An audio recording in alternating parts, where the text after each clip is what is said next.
Nar asan tú a níos le cibhlint, sin an rud a hartart, ní hé go bhfuil taithí agat ar an síocháin. Cad is seathé. Conceap atá an seachas rud a ecinn tú. Cathlicach is seathé maithair agus Protestantach mo wathair. An tógal a bhí agam bhí sé sach simil tá gur tógal masci a bhí an Bhéal Feirste ag tús na hochtaidí. Le linn na droblaidtí. Dearan daoine coblins, dearan daoine achran, dearan daoine cogu. Maidir leis an méid a tharla. Dear hingó sé ar an level céine, sa bhí gach cogu eile tá tarlaí sa dúinn.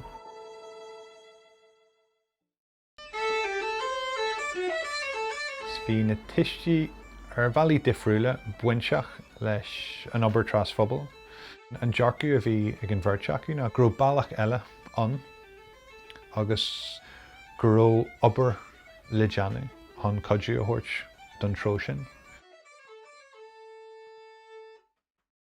Deibrí mé le chuman carthanachta dar bhainneam piseach trí cibhniú.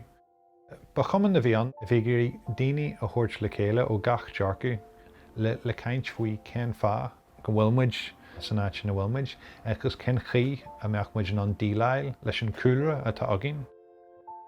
An dearcú seo go bhfuil muid an dearmadaí anú ar an méid a tharla, anas go mé muid an neanstal a rá len ar saoil nach nabrug sé sin don na héin duine nach nachig go leor leor daoine leis agus go ró obair nach bog le deanú. Is cinse gur chodí an taithí a fuairmé leis an obair tras phobal leis an obair atá dhéanamh agam faoi láthair. Tá mé obair leis na Náisiúin Aontaithe an ard comisiún an tseafach. Oifigeach Cosanta, siúlach, beidir an bailach is fearach ar síosar. Aibríam thar lár é ddíortha ina bhfuil cóthaics prainneach ó buinseach le cogu. An rud eicimid an amar go scris, an amar go dameiste, an amar go daoine díobrithe títhas acu, agus níl na serviceí a bheith ar fáil de ghné, níl siad ar fáil de ghine. So ní dín an marachtáil, níl bí acu, níl isce glán acu, níl serviceí leis ar fáil. So mar ragra ar seo tá struchtúr chuthar fáil ag an síl Idirnáisiúnta chun cúnamh a thuirt.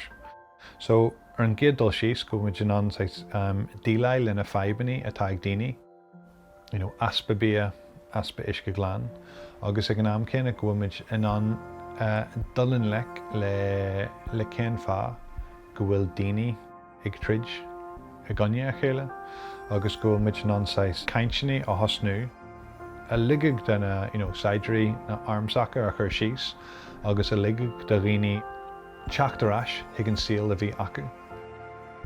Ar bhealach tugann na scéaltaí is na cóthaicsí sais inspiráid dit marall go bhfuil tusa an tá tú láthair chun rudaí gna dhéanú. So sais tugann sé foiinniú dit tú an le ábhar ghóchais a chur a láthair.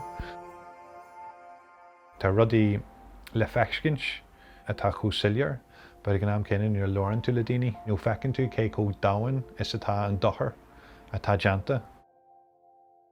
An príomhheachreacht atá an cinenne daine a chruchaíonn san cibhlint na an sant.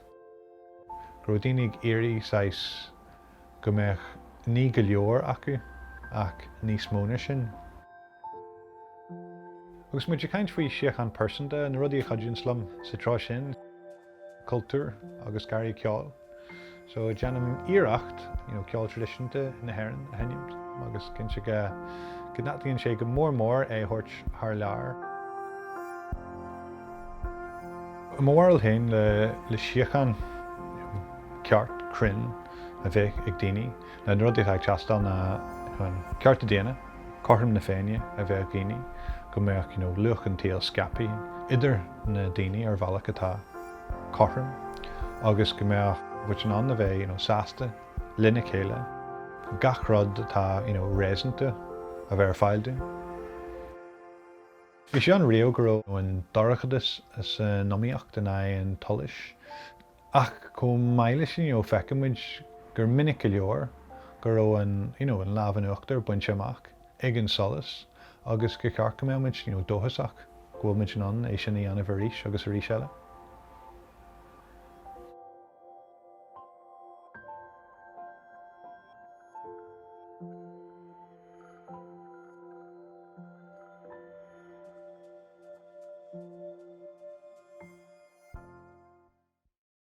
Jan? Brish. Lei?